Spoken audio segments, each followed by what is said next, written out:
বিসমিল্লাহির রহমানির রহিম। আসসালামু আলাইকুম। স্টোরিজ অফ ইসলাম বাংলায় আপনাদেরকে জানাচ্ছি স্বাগত। গত কিছুদিন ধরে আসলে ভিডিও বানানোর মতো মানসিক অবস্থা ছিল না।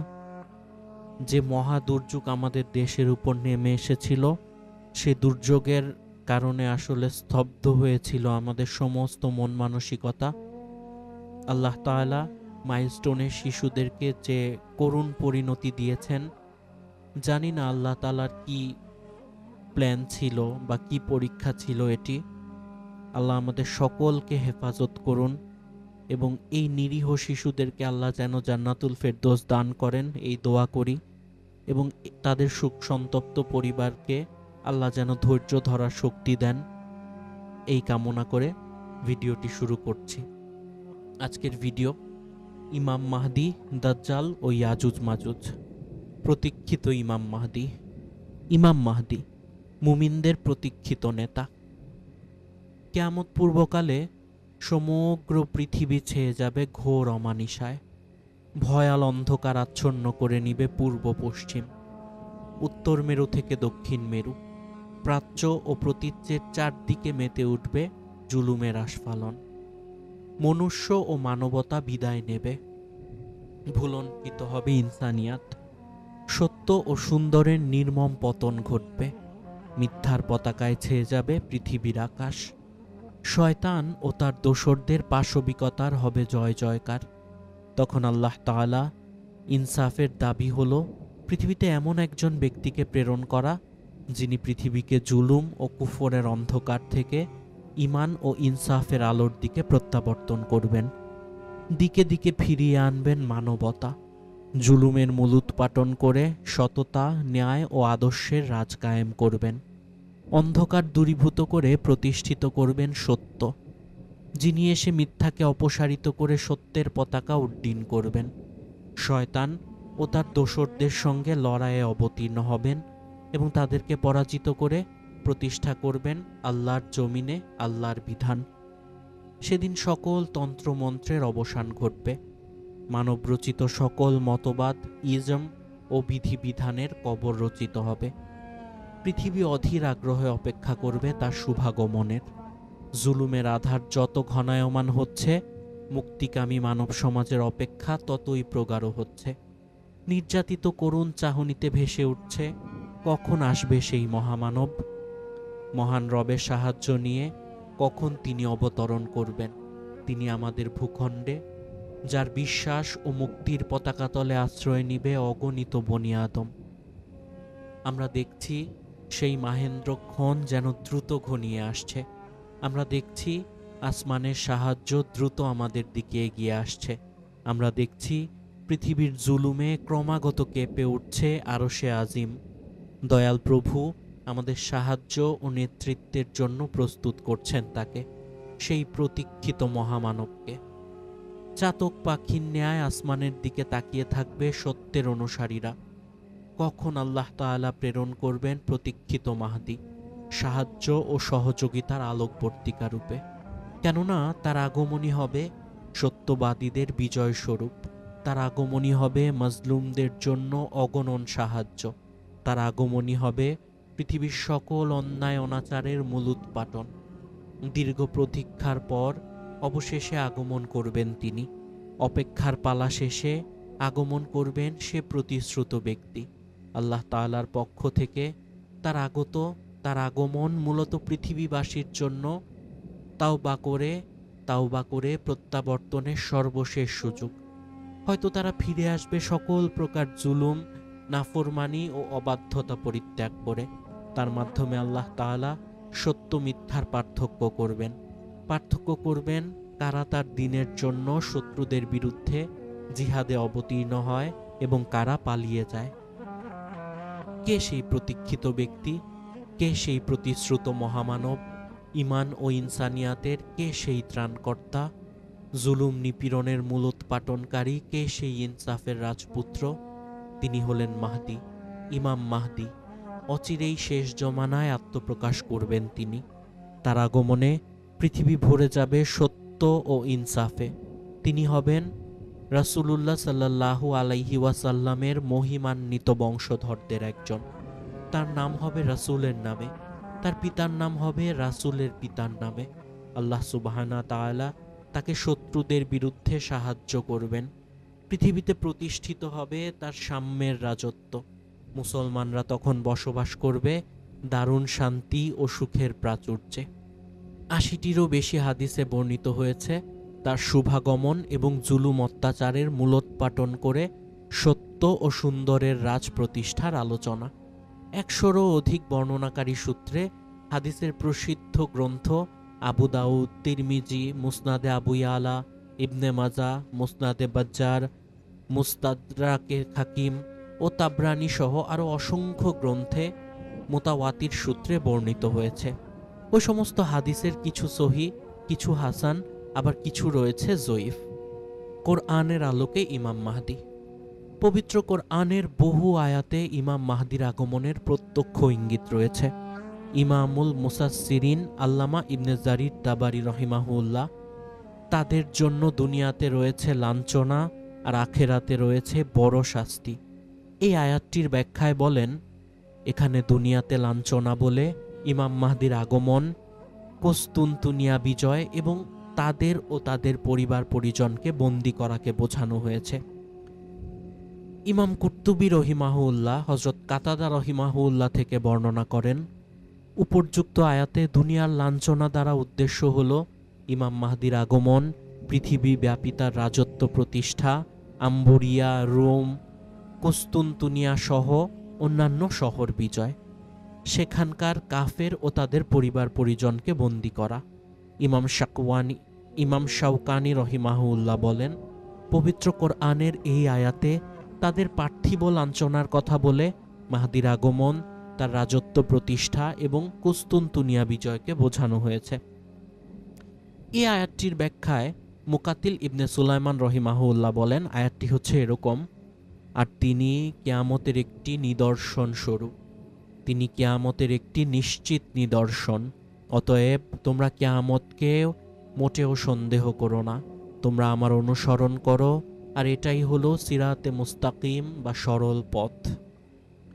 এই আয়াতে তিনি দ্বারা উদ্দেশ্য ইমাম মাহদি, আল্লাহ তাআলা যাকে শেষ জমানায় ইমানদারদের নেতা হিসেবে প্রেরণ করবেন। তার আগমনের পর কিয়ামতের অন্যান্য নিদর্শন প্রকাশিত হবে এবং কিয়ামত সংগঠিত হবে।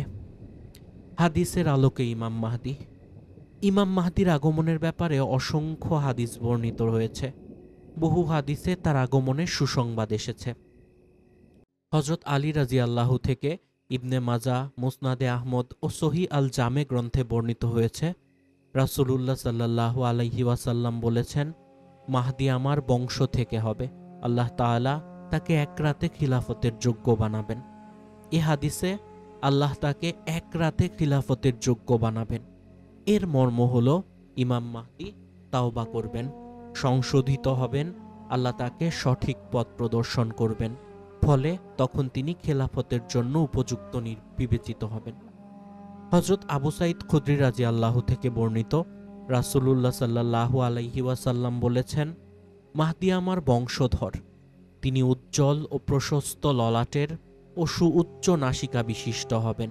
তার দ্বারা গোটা দুনিয়ায় ইনসাফ কায়েম হবে, যেমনইভাবে ইতোপূর্বে পুরো দুনিয়ায় অন্যায় কায়েম হয়েছিল। তিনি ৭ বছর খিলাফতের দায়িত্ব পালন করবেন। মুস্তাদরাকে হাকেমে হযরত আবু সাঈদ খুদরি রাদিয়াল্লাহু থেকে আরও বর্ণিত হয়েছে, রাসূলুল্লাহ সাল্লাল্লাহু আলাইহি ওয়াসাল্লাম বলেছেন, আখিরি জমানায় আমার উম্মতের ভেতর মাহদির আগমন ঘটবে। তার শাসনকালে আকাশ থেকে প্রচুর বৃষ্টিপাত হবে, জমিন প্রচুর ফসল উৎপন্ন করবে, তিনি মানুষের মাঝে সমানভাবে সেগুলো বন্টন করবেন, গৃহপালিত পশুর সংখ্যা বৃদ্ধি পাবে, উম্মতে মুহাম্মাদীর সম্মান বৃদ্ধি পাবে, তিনি ৭ বছর কিংবা ৮ বছর জীবিত থাকবেন। হযরত আব্দুল্লাহ ইবনে আব্বাস রাদিয়াল্লাহু থেকে মুসনাদে আহমদ ও নাসাইতে বর্ণিত হয়েছে, রাসূলুল্লাহ সাল্লাল্লাহু আলাইহি ওয়াসাল্লাম বলেছেন, আমার উম্মত কখনোই ধ্বংস হবে না, কেননা এর শুরুতে রয়েছে আমি, শেষে রয়েছেন ঈসা ইবনে মারিয়াম এবং মাঝে রয়েছেন মাহদি। হযরত উম্মে সালামা রাদিয়াল্লাহু থেকে বর্ণিত, তিনি বলেন, আমি রাসূলুল্লাহ সাল্লাল্লাহু আলাইহি ওয়াসাল্লামকে বলতে শুনেছি, মাহদী আমার বংশে ফাতেমার সূত্র ধরে আগমন করবে। হযরত আব্দুল্লাহ ইবনে মাসউদ রাদিয়াল্লাহু থেকে বর্ণিত, রাসূলুল্লাহ সাল্লাল্লাহু আলাইহি ওয়াসাল্লাম ইরশাদ করেন, যদি দুনিয়ার মাত্র একটি দিনও বাকি থাকে, আল্লাহ তাআলা সেই দিনটিকেই দীর্ঘায়িত করবেন, যতক্ষণ না তিনি আমার পরিবার থেকে এক ব্যক্তিকে প্রেরণ করবেন। আমার নামেই তার নাম, তার পিতার নাম আমার পিতার নামেই থাকবে। হযরত আমর বিন শুআইব তার পিতা থেকে, তিনি তার দাদা থেকে বর্ণনা করেন, নবী করিম সাল্লাল্লাহু আলাইহি ওয়াসাল্লাম বলেছেন, জিলকদ মাসে বংশীয় গোত্রসমূহের মাঝে পারস্পরিক মতানৈক্য দেখা দেবে, প্রতিশ্রুতি ভেঙে দেয়া হবে, ফলশ্রুতিতে হাজিদেরকে লুট করা হবে, মিনা প্রান্তরে যুদ্ধ সংঘটিত হবে, তাতে প্রচুর পরিমাণে হত্যাযজ্ঞ হবে, রক্তের বন্যা বয়ে যাবে, শেষ পর্যন্ত আকাবাতুল জামরাতেও রক্ত বইতে থাকবে।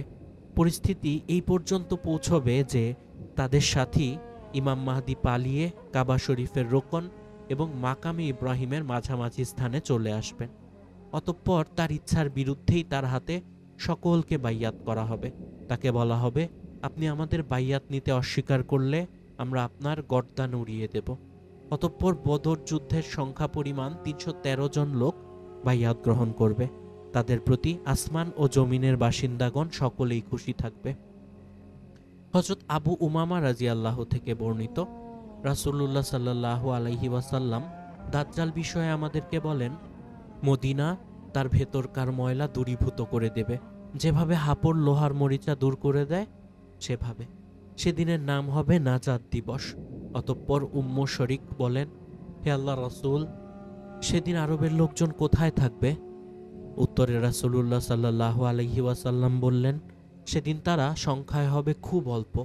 তাদের অধিকাংশ মুমিন বান্দা সেদিন বাইতুল মুকাদ্দাসে অবস্থান করবে। তাদের ঈমান হলেন মাহদী, তিনি একজন সৎ ব্যক্তি। এমন অবস্থায় একদিন ইমাম মাহদী তাদের নিয়ে ফজরের নামাজ আদায় করবেন। তখন ঈসা ইবনে মারিয়াম সকালবেলা আকাশ থেকে অবতরণ করবেন। তাকে দেখে ইমাম মাহদী পেছনে সরে যাবেন, যেন ঈসা আলাইহিসসালাম সামনে গিয়ে নামাজের ইমামতি করতে পারেন। তখন ঈসা আলাইহিসসালাম তার হাত ইমাম মাহদীর দুই কাঁধের উপর রেখে বলবেন, আপনি সামনে যান এবং নামাজের ইমামতি করুন, কেননা এই নামাজ আপনার জন্যই কায়েম হয়েছিল। অতঃপর তিনি তাদের নিয়ে নামাজ আদায় করবেন।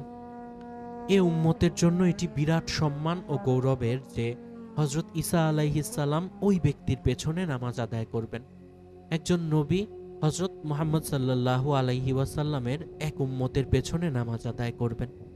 হযরত আব্দুল্লাহ ইবনে আব্বাস রাদিয়াল্লাহু থেকে বর্ণিত, রাসূলুল্লাহ সাল্লাল্লাহু আলাইহি ওয়াসাল্লাম ইরশাদ করেন, চারজন ব্যক্তি সমগ্র পৃথিবীকে শাসন করেছে, দুইজন কাফের আর দুইজন মুমিন। মুমিন দুইজন হলো জুলকারনাইন ও সুলাইমান আলাইহিসসালাম, কাফের দুইজন হলো নমরুদ ও বুখতেনসর। আর অচিরেই পঞ্চমজন আমার বংশ থেকে আগমন করবে। ইমাম মাহদীর আগমন এবং তার খিলাফতের ব্যাপারে উলামায়ে কেরামের যেসব বক্তব্য রয়েছে তা সত্য। শায়খুল ইসলাম ইবনে তাইমিয়া রহিমাহুল্লাহ বলেন, যেসব হাদিসে মাহদীর আগমনের কথা বর্ণিত হয়েছে সেগুলো সহিহ হাদিস। শায়খুল ইসলাম মুহাম্মদ ইবনে আব্দুল ওয়াহাব রহিমাহুল্লাহ বলেন, দলিল প্রমাণের আলোকে এ কথাই প্রমাণিত যে মাহদী হবেন হযরত হাসান রাদিয়াল্লাহু এর বংশধর, যেমনটি আবু দাউদ ও অন্যান্য গ্রন্থে উল্লেখ করা হয়েছে। প্রখ্যাত মুফাসসির, মুহাদ্দিস ও ঐতিহাসিক আল্লামা ইবনে কাসির রহিমাহুল্লাহ আল বিদায়া ওয়ান নিহায়া গ্রন্থে বলেছেন, মাহদী হলেন খুলাফায়ে রাশেদা এবং প্রথিকৃত ইমামদের মধ্য থেকে একজন। তিনি রাফেজিদের অন্তর্ভুক্ত হবেন না, ভূগর্ভস্থ থেকে বের হবেন না। প্রচলিত এসব কথাবার্তার কোনো ভিত্তি নেই।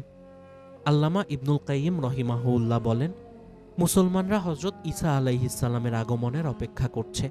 তিনি এসে ক্রুশ ভেঙে ফেলবেন, শূকর হত্যা করবেন, ইহুদি ও খ্রিস্টানদের মধ্য থেকে যারা তার শত্রু তাদেরকে হত্যা করবেন, এবং মুসলমানরা মাহদীর আগমনের অপেক্ষা করছে, যিনি আহলে বাইতের মধ্য থেকে হবেন, পৃথিবীতে ন্যায় ও ইনসাফের শাসন কায়েম করবেন। ইমাম মাহদীর আলোচনা ইহুদি খ্রিস্টানদের কিতাবসমূহেও বর্ণিত হয়েছে। কাব আল আহবার বলেন, আমি পূর্ববর্তী নবীদের কিতাবসমূহে মাহদীর আগমনের সংবাদ পেয়েছি। তার রাজত্বে ন্যায় ও ইনসাফ প্রতিষ্ঠিত হবে, কোনো প্রকার জুলুম থাকবে না। ইহুদিদের এক কিতাবে তাদেরকে সম্বোধন করে বলা হয়েছে, যখন পৃথিবীতে তোমাদের সন্তান সন্ততি অধিক হবে, তোমাদের ক্ষমতা ও রাজত্ব চারদিকে ছড়িয়ে পড়বে, পার্থিব ঐশ্বর্যে যখন তোমরা শীর্ষে উন্নীত হবে, যখন তোমরা তোমাদের রবের অবাধ্যতা ও নাফরমানির চূড়ান্ত সীমা অতিক্রম করবে, আমি এই আসমান ও জামিনকে সাক্ষী রেখে বলছি, তখনই তোমাদের ধ্বংস ঘনিয়ে আসবে। তোমাদের পতন হবে এক প্রতীক্ষিত যুবকের হাতে। আল্লাহু আকবার! কে সেই প্রতীক্ষিত যুবক যার হাতে পতন ঘটবে অভিশপ্ত ইহুদিদের? পৃথিবীর সকল অন্যায় অপরাধের মূল উৎপাটন করে কোন প্রতিশ্রুত যুবক প্রতিষ্ঠা করবে ইনসাফের রাজ? তিনি মাহদী, যার বরকতময় আগমন হবে হযরত মুহাম্মদ সাল্লাল্লাহু আলাইহি ওয়াসাল্লামের বংশ থেকে। পৃথিবীবাসী অধীর প্রতীক্ষায় থাকবে তার আগমনের। ইহুদিদের জুলুম ও নিপীড়নে পৃথিবী তখন অতিষ্ঠ হয়ে উঠবে। ইহুদিদের কিতাবে বর্ণিত উল্লেখিত বক্তব্যের সাথে আল্লাহ সুবহানাহু তাআলার এই আয়াত মিলিয়ে দেখি কত চাঞ্চল্যকর এবং চমৎকার সামঞ্জস্য। আয়াতটি হচ্ছে, আমি বনি ইসরাইলের প্রতি কিতাবে ঘোষণা দিয়েছিলাম যে দুনিয়ায় তোমরা দুবার বিপর্যয় সৃষ্টি করবে এবং বড় রকমের উদ্ধত্ত প্রদর্শন করবে। অতঃপর যখন ওই দুটির প্রথমটির প্রতিশ্রুতি এসেছিল, তখন আমি তোমাদের বিরুদ্ধে আমার প্রচণ্ড শক্তিশালী বান্দাদের পাঠিয়েছিলাম। তারা ঘরবাড়ির ভেতর প্রবেশ করেছিল। এটি একটি কার্যকর প্রতিশ্রুতি ছিল। তারপর তাদের বিরুদ্ধে আবার তোমাদের পালা অর্থাৎ ক্ষমতা ফিরিয়ে দিয়েছিলাম। ধন সম্পদ পুত্র সন্তান দ্বারা তোমাদের সাহায্য করেছিলাম এবং তোমাদের সংখ্যাগরিষ্ঠ করেছিলাম। তোমরা ভালো কাজ করলে নিজেদের জন্যই করবে, আর খারাপ কাজ করলে তাও নিজেদের জন্যই। তারপর যখন দ্বিতীয় প্রতিশ্রুতির সময় এসেছিল, তখন তাদেরকে পাঠিয়েছিলাম যাতে তারা তোমাদের মুখমণ্ডল বিকৃত করে। প্রথমবার যেভাবে মসজিদে প্রবেশ করেছিল সেভাবে মসজিদে প্রবেশ করে এবং সেখানেই চড়াও হয়, সবকিছু তছনছ করে দেয়। এবার চলুন দেখি মাহদী বলে নামকরণের কারণ কি। উপর্যুক্ত একাধিক হাদিসের আলোকে একথা স্পষ্ট হয়েছে যে মুসলমানদের সেই প্রতীক্ষিত ইমাম ও খলিফার নাম হবে শেষ ও সর্বশ্রেষ্ঠ নবী হযরত মুহাম্মদ সাল্লাল্লাহু আলাইহি ওয়াসাল্লামের নামে। তার পিতার নামও হবে শেষ রাসূলের পিতার নামে। কিন্তু সকলের অন্তরে প্রশ্ন হলো, তাহলে সর্বত্র তিনি মাহদী নামে পরিচিত কেন? মাহদী নামকরণের পেছনে প্রকৃত কারণ কি? এ ব্যাপারে উলামায়ে কেরামের একাধিক বক্তব্য রয়েছে। হযরত কাব আল আহবার রাদিয়াল্লাহু থেকে বর্ণিত, তিনি বলেন, মাহদী নামকরণের কারণ হলো তিনি পৃথিবীতে আগমন করে সকল মানবজাতিকে একটি সূক্ষ্ম বিষয়ের প্রতি হিদায়াত তথা পথপ্রদর্শন করবেন। তিনি এসে ইস্তাকিয়া শহর থেকে আসল তাওরাত ও ইনজিল কিতাব বের করবেন। আল্লামা ইবনু কাসির রহিমাহুল্লাহ বলেন, মাহদী ওই ব্যক্তি যিনি মানবজাতিকে হকের দিকে হিদায়াত তথা পথপ্রদর্শন করবেন, তাই তাকে মাহদী বলা হয়। আল্লামা সুয়ুতি রহিমাহুল্লাহ বলেন, তাকে মাহদী বলে নামকরণের কারণ হলো আল্লাহ তাআলা তাকে শামের একটি পাহাড়ের সন্ধান বা হিদায়াত দেবেন। তিনি সেখান থেকে ইহুদিদের আসল গ্রন্থ তাওরাত উদ্ধার করবেন। সুতরাং বোঝা গেল মাহদী বলে নামকরণ করা হয়েছে মূলত তার কাজ ও কর্মপন্থার আলোকে। আল্লাহ তাআলা মানবজাতিকে সঠিক পথ প্রদর্শনের জন্য তাকে সঠিক পথ দেখিয়েছেন এবং তাকে সঠিক পথের উপর অটল ও অবিচল রেখেছেন। হকের ঝান্ডাবাহী একটি সৈন্যদল দিয়ে তাকে সাহায্য করবেন। তিনি পৃথিবী থেকে সকল প্রকার জুলুম নিপীড়ন দূরীভূত করে ন্যায় ইনসাফ প্রতিষ্ঠা করবেন। কুফর শিরক দূর করে আল্লাহর একত্ববাদ সর্বত্র কায়েম করবেন। এই উম্মতকে তিনি সম্মান ও মর্যাদার আসনে ফের সমাসীন করবেন। এবার চলুন ইমাম মাহদীর কিছু গুণাবলী লক্ষ্য করার চেষ্টা করি। ইমাম মাহদীর গুণাবলী ও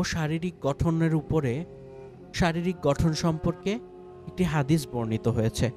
হযরত আব্দুল্লাহ ইবনে মাসউদ রাদিয়াল্লাহু থেকে বর্ণিত হাদিসটির আলোকে জানা যায়, ইমাম মাহদী হবেন উজ্জ্বল ও প্রশস্ত কপাল বিশিষ্ট, উঁচু ও সরু হবে তার নাক। পৃথিবীতে তিনি ন্যায় ও ইনসাফ প্রতিষ্ঠা করবেন। ইতপূর্বে যেমন জুলুম ও নিপীড়নে পূর্ণ ছিল, তিনি 7 বছর রাজত্ব করবেন। হযরত আবু জাফর ইবনে আলী থেকে বর্ণিত, তিনি বলেন, হযরত আলী রাদিয়াল্লাহু থেকে হযরত আলী রাদিয়াল্লাহুকে ইমাম মাহদির গুণাবলী সম্পর্কে জিজ্ঞেস করা হয়েছিল। জবাবে তিনি বলেছেন, প্রতীক্ষিত মাহদি মাঝারি গড়নের এক সুদর্শন যুবক। তার চুল গর্দানে নেমে আসবে, তার মুখমণ্ডলে, চুলে, দাড়ি ও মাথায় নূর চমকাতে থাকবে। কিতাবুল মাসিহিদ দাজ্জাল ও আসরারুস সাহা গ্রন্থে উল্লেখ আছে যে ইমাম মাহদি শারীরিক গঠনে হবেন মাঝারি গড়নের, অতিরিক্ত লম্বাও নয়, অতিরিক্ত খাটোও নয়, খুব বেশি চিকনও নয়, মোটাও নয়।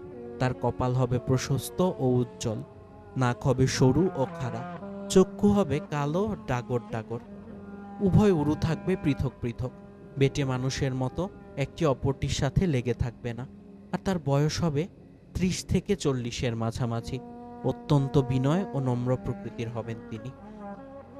ইমাম মাহদির রাজত্ব ও খেলাফত সম্পর্কে বর্ণিত হয়েছে হযরত সাওয়ান রাদিয়াল্লাহু থেকে। তিনি বলেন, রাসূলুল্লাহ সাল্লাল্লাহু আলাইহি ওয়াসাল্লাম বলেছেন, তোমাদের খনিজ ভাণ্ডারের কাছে 3 ব্যক্তি অর্থাৎ 3টি বড় বাহিনী যুদ্ধ করবে।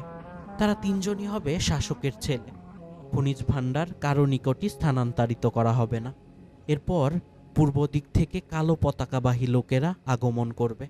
তারা তোমাদের বিরুদ্ধে এত কঠোরভাবে যুদ্ধ করবে যে এমন যুদ্ধ ইতিপূর্বে কেউ করতে সক্ষম হয়নি।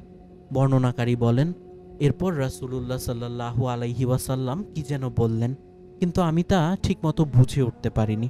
অতঃপর বলেন, যখন তোমরা মাহদিকে দেখবে তখন তার হাতে বাইয়াত হয়ে যেও, অর্থাৎ তার বাহিনীতে তোমরা শামিল হয়ে যেও। যদি এর জন্য তোমাদেরকে দূর দূরান্ত এলাকা থেকে বরফের পাহাড়ের উপর দিয়ে হামাগুড়ি দিয়ে আসতে হয়, তাহলে তোমরা তাই করো। আল্লামা ইবনে কাসির রাহিমাহুল্লাহ বলেন, উল্লেখিত হাদিসে যে ধনভাণ্ডারের কথা বলা হয়েছে তা হলো কাবা ঘরের ধনভাণ্ডার। 3 জন শাসকের পুত্র তা দখল করার জন্য লড়াই করবে, কেউ তা দখল করতে পারবে না। সবশেষে আখিরি জমানায় পাশ্চাত্যের কোনো একটি দেশ থেকে ইমাম মাহদি আগমন করবেন। কতিপয় মূর্খ দাবি করে তিনি সামেরার গর্ত থেকে আত্মপ্রকাশ করবেন। তা সম্পূর্ণ মিথ্যা ও বানোয়াট। তারা এ ধরনের আরও বহু হাস্যকর কথার অবতারণা করেছে যার কোনো ভিত্তি নেই। তাদের দাবির পেছনে কোনো যুক্তি প্রমাণ নেই। ইমাম ইবনে কাসির রহিমাহুল্লাহ আরও বলেন, পূর্বাঞ্চলীয় মুসলমানরা ইমাম মাহদিকে সাহায্য করবে। পৃথিবীতে তারা ইমাম মাহদির শাসন প্রতিষ্ঠা করবে। তাদের পতাকা হবে কালো, কেননা কালো সম্মান ও মর্যাদার প্রতীক।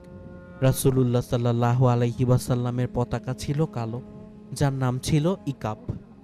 নিশ্চয় ইমাম মাহদির আগমন পৃথিবীর জন্য একটি বিরাট ঘটনা, কিয়ামতের বড় নিদর্শন সমূহের একটি। ইমাম মাহদির আগমনের পূর্বে এমন কতিপয় ঘটনা সংঘটিত হবে যাতে তার আগমনের ব্যাপারে ইমানদারগণ জানতে পারবে। উম্মার প্রতি রাসূলের আহ্বান।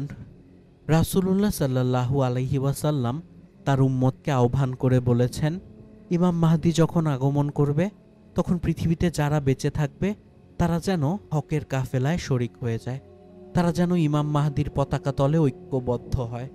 হযরত আব্দুল্লাহ ইবনে মাসউদ রাদিয়াল্লাহু থেকে বর্ণিত, একদা আমরা রাসূলুল্লাহ সাল্লাল্লাহু আলাইহি ওয়াসাল্লামের নিকট বসা ছিলাম। এমন সময় বনু হাশিমের কতিপয় যুবক আগমন করল। তাদেরকে দেখে রাসূলুল্লাহ সাল্লাল্লাহু আলাইহি ওয়াসাল্লামের চোখ লাল হয়ে গেল, চেহারার রং পরিবর্তন হয়ে গেল। আব্দুল্লাহ ইবনে মাসউদ রাদিয়াল্লাহু বলেন, আমরা বললাম, হে আল্লাহর রাসূল, আমরা কোথায়? আমরা আপনার চেহারায় অপছন্দনীয় বিষয় প্রত্যক্ষ করছি। তারপর রাসূলুল্লাহ সাল্লাল্লাহু আলাইহি ওয়াসাল্লাম বলতে লাগলেন, আমার পরিবারস্থ লোকজন, আল্লাহ তাদের জন্য দুনিয়ার পরিবর্তে আখিরাতকে প্রাধান্য দিয়েছেন। আমার মৃত্যুর পর তারা অনেক বিপদ আপদ, দেশ থেকে বিতাড়ন এবং বঞ্চিতকরণের সম্মুখীন হবে। শেষ পর্যন্ত পূর্ব দিক থেকে কালো পতাকাবাহী লোকেরা আসবে। তারা এসে নেতৃত্ব চাইবে, কিন্তু তখনকার নেতৃস্থানীয়রা তাদের হাতে ক্ষমতা হস্তান্তর করতে অস্বীকার করবে। ফলে তারা যুদ্ধ করবে। যুদ্ধে তাদেরকে আল্লাহর পক্ষ থেকে সাহায্য করা হবে। ফলে তারা বিজয় লাভ করবে। অতঃপর তাদেরকে নেতৃত্ব দেয়া হবে। কিন্তু এবার তারা নেতৃত্ব গ্রহণ না করে আমার পরিবারস্থ একজন লোকের হাতে নেতৃত্বের ভার অর্পণ করবে। সে পৃথিবীকে ন্যায় ইনসাফ দ্বারা পূর্ণ করে দিবে, ঠিক যেমনভাবে ইতোপূর্বে জুলুম অত্যাচারের মাধ্যমে ভরে দেয়া হয়েছিল। সুতরাং তোমাদের মধ্যে যারাই তখন উপস্থিত থাকবে, সে যেন কালো পতাকাবাহী দলে এসে সামিল হয়ে যায়, যদিও এর জন্য তোমাদেরকে বরফের উপর দিয়ে হাঁটু গেড়ে আসতে হোক না কেন। ইমাম মাহদির আগমনের নিদর্শন। ইমাম মাহদির আগমনের পূর্বে পৃথিবীতে কয়েকটি ঘটনা সংঘটিত হবে, যা বিভিন্ন হাদিসে বর্ণিত হয়েছে। পৃথিবী যখন যুদ্ধ, বিগ্রহ, জুলুম, নিপীড়ন, হত্যা ও ধ্বংসলীলায় পরিপূর্ণ হয়ে যাবে, একের পর এক যুদ্ধের দামামা বাজতে থাকবে, মুসলমানগণ সর্বদিক থেকে পরাজিত, বিধ্বস্ত হতে থাকবে, সমগ্র পৃথিবীতে মুসলমানদের উপর ইহুদি খ্রিস্টানদের আধিপত্য বিরাজ লাভ করবে, যখন কুফরের আধিপত্যে আরবের শান শৌকত পর্যন্ত নিভে যাবে, আস্তে আস্তে তারা খায়বারের নিকটে এসে পড়বে, মুসলমানরা এসে মদিনায় আশ্রয় নেবে, তখন প্রয়োজন দেখা দেবে একজন মহামানবের, যিনি এসে মুসলমানদেরকে নেতৃত্ব প্রদান করবেন। সেই কঠিন মুহূর্তে পাশ্চাত্যের কোনো এক দেশ থেকে ইমাম মাহদির আগমন ঘটবে। হযরত আবু সাঈদ খুদরি রাদিয়াল্লাহু থেকে বর্ণিত, তিনি বলেন, রাসূলুল্লাহ সাল্লাল্লাহু আলাইহি ওয়াসাল্লাম বলেছেন, আমার উম্মত এমন এক মুসিবতের সম্মুখীন হবে যে সেদিন তাদের কেউই জুলুম থেকে বাঁচার কোনো আশ্রয় খুঁজে পাবে না। আল্লাহ তখন আমার পরিবার থেকে একজনকে প্রেরণ করবেন, যে পৃথিবীকে ন্যায় ইনসাফে ভরে দেবে, যেমন জুলুম নির্যাতনে ভরপুর ছিল। আসমান ও জমিনের সকল অধিবাসী তার প্রতি সন্তুষ্ট হয়ে যাবে। আকাশ থেকে প্রচুর বৃষ্টিপাত হবে, জমিন প্রচুর ফসল উৎপন্ন করবে। তিনি 7 কিংবা 8 বছর জীবিত থাকবেন। হযরত উম্মে সালামা রাদিয়াল্লাহু থেকে বর্ণিত, রাসূলুল্লাহ সাল্লাল্লাহু আলাইহি ওয়াসাল্লাম বলেছেন, কাবাগৃহের পাশে একদল লোক আশ্রয় নেবে, তার বিরুদ্ধে একদল সৈন্য প্রেরণ করা হবে। সৈন্যরা যখন বায়দা নামক স্থানে পৌঁছবে, তখন জমিন তাদেরকে গ্রাস করবে। উম্মে সালমা রাদিয়াল্লাহু বলেন, আমি রাসূলুল্লাহ সাল্লাল্লাহু আলাইহি ওয়াসাল্লামকে জিজ্ঞেস করলাম, অপছন্দ হওয়া সত্ত্বেও যারা তার সঙ্গে যাবে তাদের কি অবস্থা হবে? উত্তরে রাসূলুল্লাহ সাল্লাল্লাহু আলাইহি ওয়াসাল্লাম বলেন, তাকে সহ জমিন ধসে যাবে, তবে কিয়ামতের দিন সে আপন নিয়তের উপর পুনরুত্থিত হবে। হযরত মুজাহিদ রহিমাহুল্লাহ বলেন, আমার নিকট রাসূলুল্লাহ সাল্লাল্লাহু আলাইহি ওয়াসাল্লাম জনৈক সাহাবী বর্ণনা করেছেন, মাহদী ততক্ষণ পর্যন্ত আগমন করবে না যতক্ষণ না পবিত্র আত্মাকে শহীদ করা হবে। তখন আসমান ও পৃথিবীর সকল বাসিন্দাগণ হত্যাকারীদের উপর রাগান্বিত হয়ে যাবে। এরপর লোকেরা মাহদীর কাছে এসে তাকে এমন সুসজ্জিত করবে, যেমন নাকি নববধূকে সাজিয়ে বাসর রাতে তার স্বামীর গৃহে নিয়ে যাওয়া হয়। মাহদী পৃথিবীকে ন্যায়পরায়ণতা ও ইনসাফের মাধ্যমে ভরে দেবেন। তার সময়ে পৃথিবী তার অভ্যন্তরে থাকা উদ্ভিদগুলো উত্তম রূপে প্রকাশ করবে এবং আসমানে তার বরকতময় বৃষ্টি দ্বারা জমিনকে পূর্ণ করে দেবে। আমার উম্মত তার সময়ে এমন সুখ স্বাচ্ছন্দ্যে জীবনযাপন করবে যে এরকম সুখের জীবন তারা ইতোপূর্বে যাপন করেনি। উম্মুল মুমিনিন উম্মে সালামা রাদিয়াল্লাহু থেকে বর্ণিত, রাসূলুল্লাহ সাল্লাল্লাহু আলাইহি ওয়াসাল্লাম বলেন, জনৈক খলিফার মৃত্যুকে কেন্দ্র করে বিরোধ সৃষ্টি হবে। মদিনার একজন লোক তখন পালিয়ে মক্কায় চলে আসবে। মক্কার লোকেরা তাকে খুঁজে বের করে অনিচ্ছা সত্ত্বেও রুকন এবং মাকামে ইব্রাহিমের মাঝামাঝি স্থানে বাইয়াত গ্রহণ করবে। বাইয়াতের খবর শুনে শামের দিক থেকে এক বিশাল বাহিনী প্রেরিত হবে। মক্কা মদিনার মাঝামাঝি বাইদা প্রান্তরে তাদেরকে মাটির নিচে ধসে দেওয়া হবে।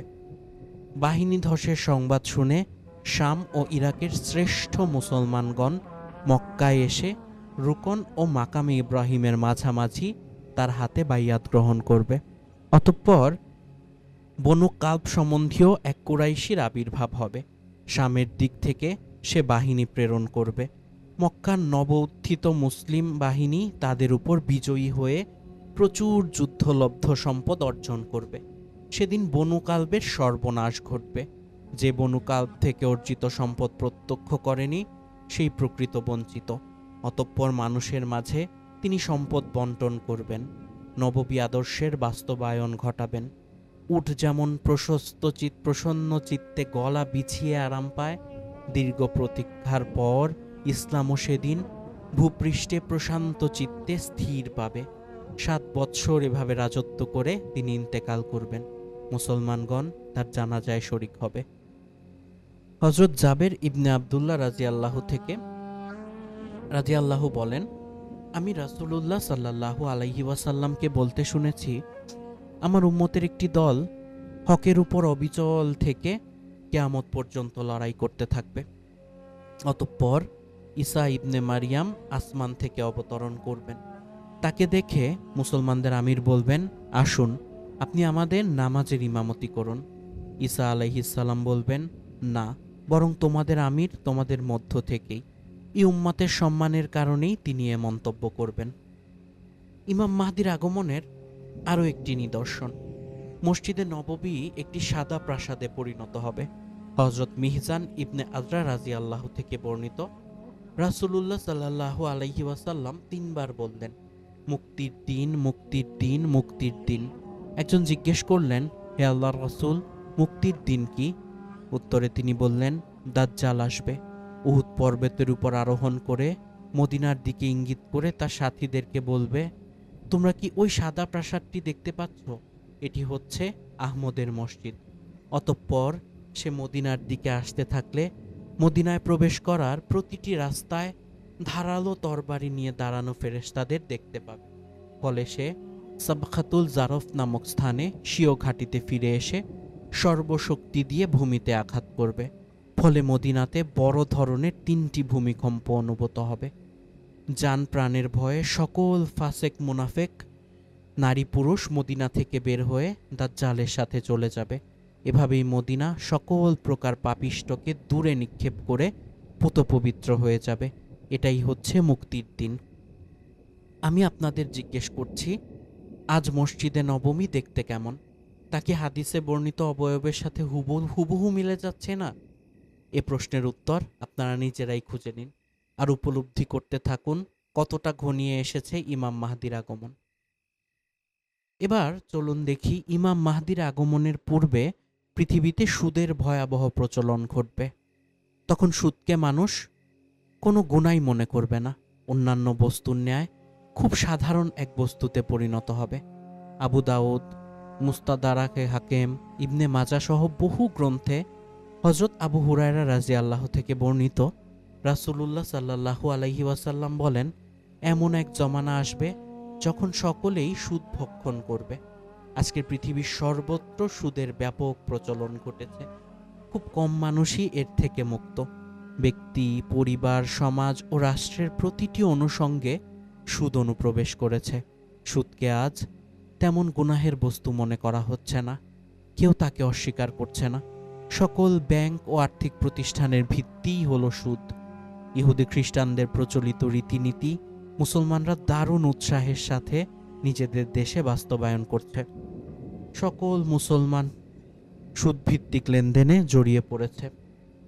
হযরত আবু হুরায়রা রাদিয়াল্লাহু থেকে বর্ণিত, রাসূলুল্লাহ সাল্লাল্লাহু আলাইহি ওয়াসাল্লাম বলেছেন, মানুষের উপর এমন এক সময় আসবে যখন তারা ব্যাপকভাবে সুদ খাওয়া শুরু করবে। প্রশ্ন করা হলো, সকলেই কি সুদ খাবে? রাসূলুল্লাহ সাল্লাল্লাহু আলাইহি ওয়াসাল্লাম বললেন, যে সুদ থেকে বিরত থাকার চেষ্টা করবে সুদের ধুলাবালি হলেও তার গায়ে লাগবে। একদিকে নামাজ, রোজা, হজ সহ অন্যান্য ইবাদত যথাযথ পালন করছে, আবার অপরদিকে কোনো প্রকার অনুশোচনা ব্যতীতই সুদ ভক্ষণ করছে। নিজেদের ব্যবসা সুদি ভিত্তিতে পরিচালনা করছে। কেউ যদি সুদকে ঘৃণা করে, অস্বীকার করে, তাহলে তাকে বাধ্য করা হচ্ছে সুদের সাথে জড়ানোর জন্য। এ তো রাসূলুল্লাহ সাল্লাল্লাহু আলাইহি ওয়াসাল্লামের বলা সেই ভবিষ্যৎবাণীর বাস্তব প্রতিফলন।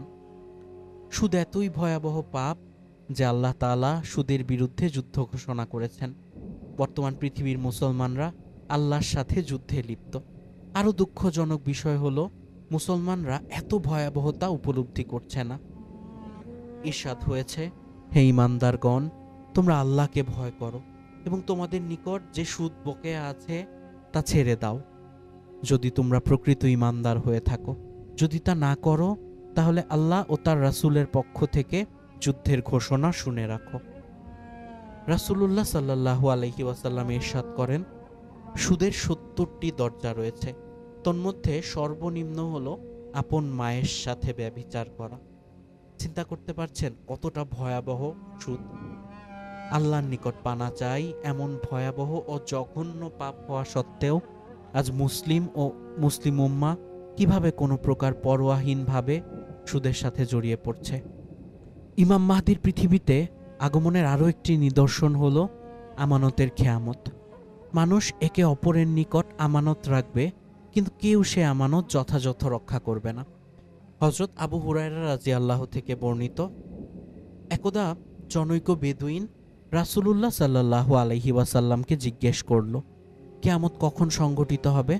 প্রত্যুত্তরে রাসূলুল্লাহ সাল্লাল্লাহু আলাইহি ওয়াসাল্লাম বললেন, যখন আমানতের খেয়ানত করা হবে।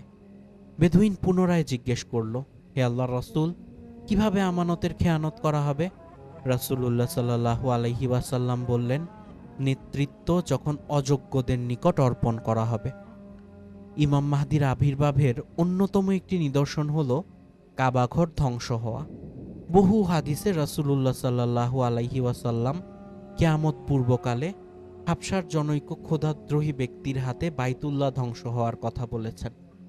হযরত আবু হুরায়রা রাদিয়াল্লাহু থেকে বর্ণিত, রাসূলুল্লাহ সাল্লাল্লাহু আলাইহি ওয়াসাল্লাম বলেছেন, শেষ জমানায় হাবশার এক ছোট নলা বিশিষ্ট ব্যক্তি কাবাঘর ধ্বংস করবে। হে আল্লাহর বান্দাগণ, এই হলো ইমাম মাহদির আগমন ও কিয়ামত সংঘটিত হওয়ার আলামত, যা ইতিমধ্যে একে একে সংঘটিত হচ্ছে। আল্লাহ আমাদেরকে সকল প্রকার অনিষ্টতা থেকে হেফাজত করুন। ইমাম মাহদির একনিষ্ঠ সৈনিক হিসেবে কবুল করুন।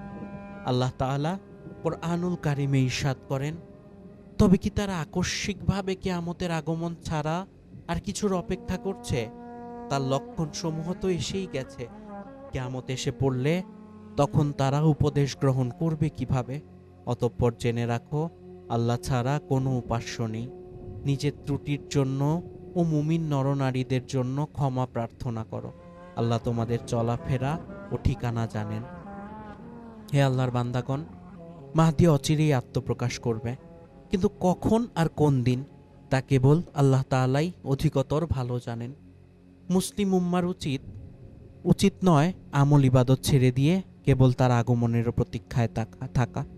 মাহদী কোন বছর, কোন মাসে আর কোন দিন আগমন করবে এসব নিয়ে চিন্তা ভাবনা করে নিজেদের মূল্যবান সময় নষ্ট করা উচিত নয়।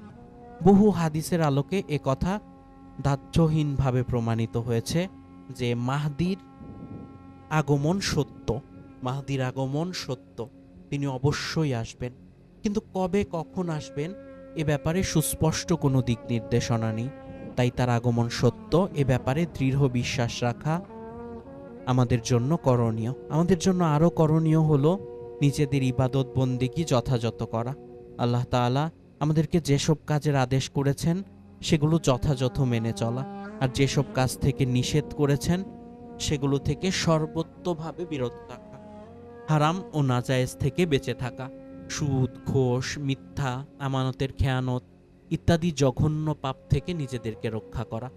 আল্লাহ রাসূলুল্লাহ সাল্লাল্লাহু আলাইহি ওয়াসাল্লাম যে প্রতীক্ষিত মাহদীর সুসংবাদ দিয়েছেন তার আগমনের অপেক্ষা করা এবং তার বাহিনীতে যোগদানের জন্য নিজেদেরকে সদা প্রস্তুত রাখা, কেননা মাহদী এসে পৃথিবী থেকে জুলুম নিপীড়নের মূলোৎপাটন করবেন, সকল প্রকার কুফর শিরক সমূলে উৎখাত করবেন, সর্বত্র আল্লাহর বিধান প্রতিষ্ঠা করবেন, আর তার সাথে যোগ দেবে একদল মুমিন যারা তাকে সাহায্য করবে। তারা সকলেই হবে অত্যন্ত সৌভাগ্যবান।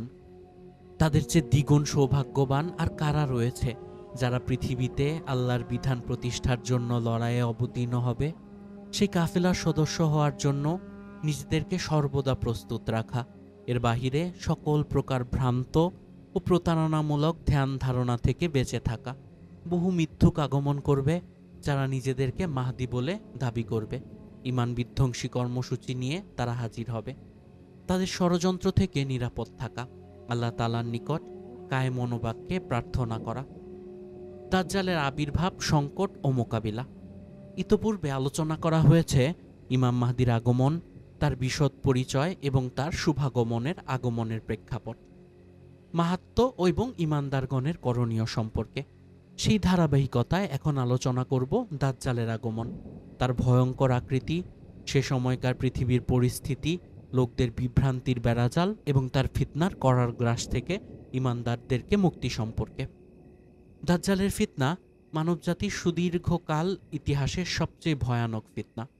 হজরত আদম আলাইহিসসালাম থেকে শুরু করে সর্বশেষ নবী হজরত মুহাম্মদ সাল্লাল্লাহু আলাইহি ওয়াসাল্লাম পর্যন্ত এমন কোনো নবী আগমন করেননি, এমন কোনো রাসূল আগমন করেননি যিনি তার উম্মতকে দাজ্জালের ফিতনা থেকে সতর্ক করেননি। তন্মধ্যে সর্বাধিক বেশি সতর্ক করেছেন আমাদের নবী হজরত মুহাম্মদ সাল্লাল্লাহু আলাইহি ওয়াসাল্লাম। কেননা পূর্ববর্তী সকল নবী তার কওমকে সতর্ক করেছেন, কিন্তু তাদের উপর দাজ্জালের ফিতনা আসেনি। সর্বশেষ আগমন করেছেন আমাদের নবী রাসূলুল্লাহ সাল্লাল্লাহু আলাইহি ওয়াসাল্লাম। তারপর আর কোনো নবী ও রাসূল নতুন শরীয়ত নিয়ে আগমন করবেন না, এবং আমরাই হলাম পৃথিবীর সর্বশেষ উম্মত। সুতরাং আমাদের সময়ে দাজ্জালের ফিতনায় আবির্ভাব অবশ্যম্ভাবী। সেই জন্য রাসূলুল্লাহ সাল্লাল্লাহু আলাইহি ওয়াসাল্লাম তার প্রিয় উম্মতকে দাজ্জালের ফিতনা থেকে বেশি বেশি সতর্ক করেছেন। দাজ্জালের আবির্ভাব পৃথিবীতে মানবজাতির ভয়াবহ বিপর্যয় ডেকে আনবে, চারদিকে ধ্বংস ও পতনের আওয়াজ বেজে উঠবে। তখন পৃথিবীময় এমন ভয়ঙ্কর ফিতনা ও কঠিন পরিস্থিতি ছড়িয়ে পড়বে, যার পরিণাম ও পরিণতি একমাত্র আল্লাহ তাআলাই অধিক ভালো জানেন। কোনো মানুষের পক্ষে এর কল্পনা করাও সম্ভব নয়। এজন্যই তো আমরা প্রত্যেক নামাজের পর দাজ্জালের ফিতনা থেকে মুক্তির জন্য প্রার্থনা করি। দাজ্জাল একটি জনপদের উপর দিয়ে অতিক্রম করবে। সে জনপদের লোকেরা হবে প্রকৃত ঈমানদার। তারা দাজ্জালকে চিনতে পারবে, ফলে তারা দাজ্জালকে মিথ্যাবাদী বলে ঘোষণা করবে, তাকে প্রভু হিসেবে স্বীকার করবে না। দাজ্জাল তখন প্রচণ্ড রাগান্বিত হবে, ক্রোধে তার চোখ মুখ থেকে যেন আগুন ঠিকরে বের হবে। দাজ্জাল তখন উক্ত জনপদের সকল মানুষ ও প্রাণী নির্মমভাবে হত্যা করবে। তারপর অন্য আরেকটি জনপদের উপর দিয়ে অতিক্রম করবে। তারা দাজ্জালকে সত্য বলে মেনে নিবে, তারা কাফের হয়ে যাবে। দাজ্জাল তখন তাদের প্রতি দারুণ খুশি হবে, আসমানকে আদেশ করবে যেন তাদের উপর বৃষ্টি বর্ষণ করে, জমিনকে আদেশ করবে যেন নানাবিধ সবুজ উদ্ভিদ ফল ফসলে ভরে দেয়। এভাবে দাজ্জাল পৃথিবীর সর্বত্র বিচরণ করবে। যারা তাকে প্রভু হিসেবে মেনে নেবে তাদের সাথে প্রভুসুলভ আচরণ করবে, তাদেরকে প্রভুর নেয়ামত রাজিতে পরিপূর্ণ করে দেবে। যারা তাকে অস্বীকার করবে তাদের উপর নেমে আসবে অত্যাচার নিপীড়নের খড়গ, তাদেরকে সে অত্যন্ত পৈশাচিকভাবে হত্যা করবে। আল্লাহ দাজ্জালকে সেদিন এতই ক্ষমতা প্রদান করবেন যে দাজ্জাল যা কিছু বলবে, যা কিছু করতে চাইবে তাই হবে। তার কথায় আসমান থেকে বৃষ্টি বর্ষিত হবে, জমিন থেকে উৎপন্ন হবে রকমারি উদ্ভিদ আর ফল ফসল। আল্লাহর কসম, দাজ্জালের আবির্ভাব হবে মানবজাতির ইতিহাসের সবচেয়ে ভয়াবহতম বিপর্যয়। সূচনা হবে এক কালো অধ্যায়ের। এজন্যই যুগে যুগে প্রেরিত সকল নবী রাসূল দাজ্জালের ব্যাপারে সতর্ক করেছেন, এর থেকে উত্তরণের উপায় বলে দিয়েছেন। আর সকল নবী রাসূলের চেয়ে অধিক সতর্ক করেছেন আমাদের নবী। কেননা শেষ জমানা হওয়ার কারণে একথা প্রমাণিত হয়ে গেছে যে হযরত রাসূলুল্লাহ সাল্লাল্লাহু আলাইহি ওয়াসাল্লামের উম্মতি দাজ্জালের ফিতনার সম্মুখীন হবে। হযরত আবু উমামা বাহিলি রাদিয়াল্লাহু থেকে বর্ণিত, তিনি বলেন, রাসূলুল্লাহ সাল্লাল্লাহু আলাইহি ওয়াসাল্লাম তার অধিকাংশ ভাষণে আমাদেরকে দাজ্জালের ফিতনা থেকে সতর্ক করতেন। একদিন বলেন, হে লোক সকল, আল্লাহ যখন থেকে আদম সন্তানকে সৃষ্টি করেছেন তখন থেকে দাজ্জালের ফিতনার চেয়ে বড় কোনো ফিতনা পৃথিবীতে সংঘটিত হয়নি। নিশ্চয়ই আল্লাহ এমন কোনো নবী প্রেরণ করেননি যিনি তার উম্মতকে দাজ্জালের ভয় দেখাননি। আমি সর্বশেষ নবী আর তোমরা হলে সর্বশেষ উম্মত। জেনে রাখো, দাজ্জাল অবশ্যই তোমাদের মাঝে আত্মপ্রকাশ করবে। আমি তোমাদের মাঝে থাকা অবস্থায় যুক্তি উত্থাপন করব। থাকা অবস্থায় যদি দাজ্জাল বের হয় তাহলে আমি প্রত্যেক মুসলিমের পক্ষে যুক্তি উত্থাপন করব। তাকে প্রতিহত করব। আর যদি আমার পরে বের হয় তাহলে তোমাদের প্রত্যেককে নিজের পক্ষে দলিল পেশ করতে হবে। তখন মহান আল্লাহ প্রত্যেক মুসলিমের জন্য আমার খলিফা স্বরূপ হবেন, অর্থাৎ তিনি মুসলমানদেরকে দাজ্জাল থেকে রক্ষা করবেন।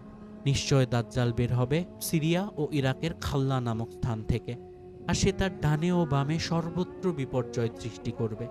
হে আল্লাহর বান্দারা, তোমরা ঈমানের উপর দৃঢ়ভাবে প্রতিষ্ঠিত থাকবে, কেননা আমি তোমাদের কাছে তার এমন অবস্থা বর্ণনা করব যা আমার পূর্বে কোনো নবী সে উম্মতের নিকট বর্ণনা করেননি।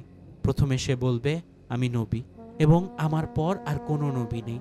অতঃপর সে দাবি করবে আমি তোমাদের প্রভু, অথচ তোমরা তোমাদের প্রভুকে মৃত্যুর পূর্বে দেখবে না। দাজ্জাল হবে কানা, আর তোমাদের প্রভু তো কানা নন। তার দুই চোখের মাঝে লেখা থাকবে কাফের। এই লেখা প্রত্যেক মুমিন ব্যক্তিই পড়তে পারবে, চাই সে শিক্ষিত হোক কিংবা অশিক্ষিত। প্রিয় দর্শক, আজ এই পর্যন্তই। পরবর্তী পর্বে বাকিটা শোনার অনুরোধ রইল। সে পর্যন্ত ভালো থাকবেন এবং আমাদের চ্যানেলটিকে সাবস্ক্রাইব করে দিবেন। আসসালামু আলাইকুম।